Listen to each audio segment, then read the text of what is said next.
Good morning, everybody, and welcome back to This Week in Magic Online Finance. I'm your host, Chaz Andres, and as always, we're going to get started with the big news of the week. And that, of course, is that the MTGO market has more or less stabilized since last week's panic and crash. So, you see, as I said last week, be patient for just a little bit and you'll be a lot better off. Now, when I say that the MTGO market has stabilized, I don't mean that it's completely recovered. So it's important that we take a look at where things are at right now relative to where they were at before the crash. For example, in Standard, at its absolute lowest, the market was down 17% from where it was at on December 1st. Right now, the market's down about 11% from December 1st. So that's still not great, but that's a 6% recovery over just the past couple of days. Now, over in Modern, things are even more extreme, and that's because Modern cards aren't backed by set redemption like Standard is, and also because Modern prices tend to be more expensive anyway. So in Modern, at their absolute low last week, prices were down about 30% from those December 1st figures. Right now, the Modern Index is down about 18% from December 1st, so that's still not great. But also keep in mind, it has been less than a week since the bottom of that drop, and prices have recovered almost by half since then, so that's a really good sign going forward. And once you start looking at Modern on a card-by-card level, this sort of dip and rise pattern is really easy to see. Take Bloodstained Mire, for example. Bloodstained Mire spent most of November and December sort of bouncing around between 7 and 8 tickets, and then last weekend it took a massive nosedive all the way down to 4. That drop only lasted for a couple of hours though, and it started slowly crawling back up, and now it's back up to about 6.75 tickets or so almost back up to 7. And you can see that on almost all of these cards, just sort of a massive dip, followed by a recovery that doesn't quite make it back up to the low of where it was at before, but gets pretty close. So where are we at now? Well, it's worth noting that Magic Online still has all the same problems this week as it did last week. I mean, Wizards of the Coast is still going full steam ahead with Arena, and nothing we do is going to change that. But of course, it's worth noting that Arena's got some problems of its own. For example, they had to delay and roll back a massive update last week because there was huge player outcry because they were going to massively nerf rewards for competitive play. There's also the ongoing brouhaha about making best of 1 versus best of 3 the default tournament format on Arena. And of course, best of 1 is probably fine in today's Standard, but it's kind of a non-starter in Modern. And honestly, it's a non-starter in Standard in a format where a deck like God Pharaoh's Gift is around, where the linear combo deck is just going to be overpowered if you can't sideboard against it. So those are some things we're still fighting against in Arena, and I do expect Wizards of the Coast to eventually come around on them, but that's going to take some time. All of this stuff is going to take some time.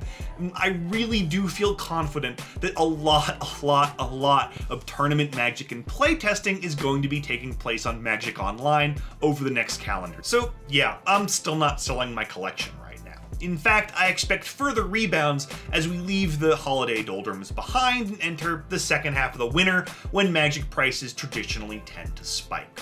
That doesn't mean I feel great about Magic Online's long-term future, but we've all weathered this current storm, and I expect smoother sailing for the next couple of months at least. Let's move on now to gaining ground, where in Standard, the card that gained the most ground this week was actually a card we haven't talked about on this show yet. It's Ral Izzet Viceroy, which gained about 2 tickets from 6 up to 8 as the continuation of a longer gaining trend that's been going for several weeks now.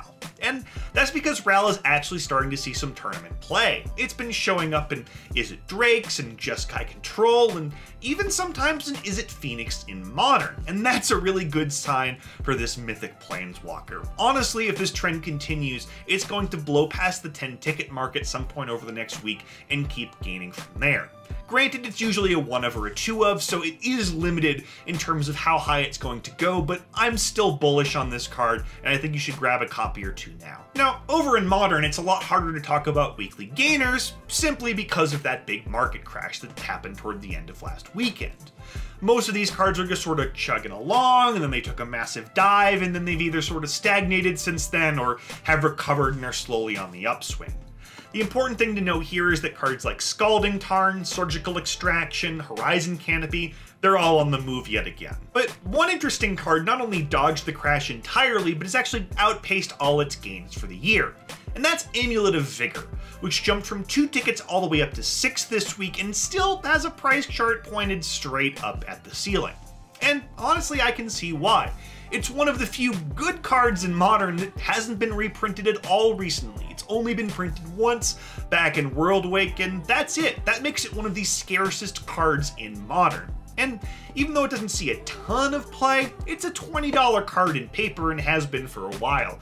So I wouldn't be surprised if the price on MTGO at least starts flirting with that 10 ticket mark. Let's move on now to our biggest loser, where in Standard it was Star of Extinction, dropping 5 tickets from 12 all the way down to 7. And that's primarily because the decks that were using Star of Extinction as a sideboard plan, decks like Jeskai Control, Is It Drakes, have primarily gone down from 2 copies of this in their sideboard to 1. And that's the problem with investing too heavily in sideboard cards like this, because even a small shift in attack plan can cut demand in half and double the supply of available cards, causing the price to plummet. Now, I don't think Star of Extinction is going all the way to 0, it's still a useful sideboard piece, but 5 tickets makes a lot more sense than 12 or 15 ever did. Moving on to Modern, we can see that, hey, there weren't any major Modern losers this week. Hooray! Now, granted, that's because there was a big crash last week, so any card that was going to tank had already tanked. So, you know, that's not great, but small victories we can get them. Anyway, the most interesting card to talk about here is probably Mox Opal, which is one of the few major Modern staples that didn't really rebound at all after its crash. It cratered to the 40 ticket mark, it sort of stabilized there, and that's where it is today. Now, remember, Mox Opal did not come back in Ultimate Masters. It's probably not coming back anytime soon. So, if you're after a copy or 2 of this card, now's a pretty good opportunity to buy in. As always, we're going to end the week by taking a look at the MTGO Trader sales data over the past 7 days. And this gives us a great idea of which cards are the most popular right now, regardless of price increases or decreases. Looking at overall sales by volume, it's a pretty safe and cautious list of best sellers. It's things like Path to Exile and Opt and Thoughtseize and Steam Vents and cards you need for multiple formats. So people are still buying things on MTGO, they're buying lots of things, but they're not going for the latest and craziest new tech. They're loading up on safe staples after the crash. And the same trend basically holds true for overall sales by price as well. Surgical Extraction and Jace the Mind Sculptor are number 1 and 2 on this list, with Arclight Phoenix, the safe multi-format staple, at number 3. Number 4 is an interesting one though, it's Mox Opal, which again makes me think that it's only a matter of time before this card starts to recover some of its post-crash price as well. And that's all I got for you this week. Thank you so much for watching. Please like the video and subscribe to the channel if you haven't already. I am Chaz Andres, and I will see you next Monday morning for another episode of This Week in Magic Online Finance.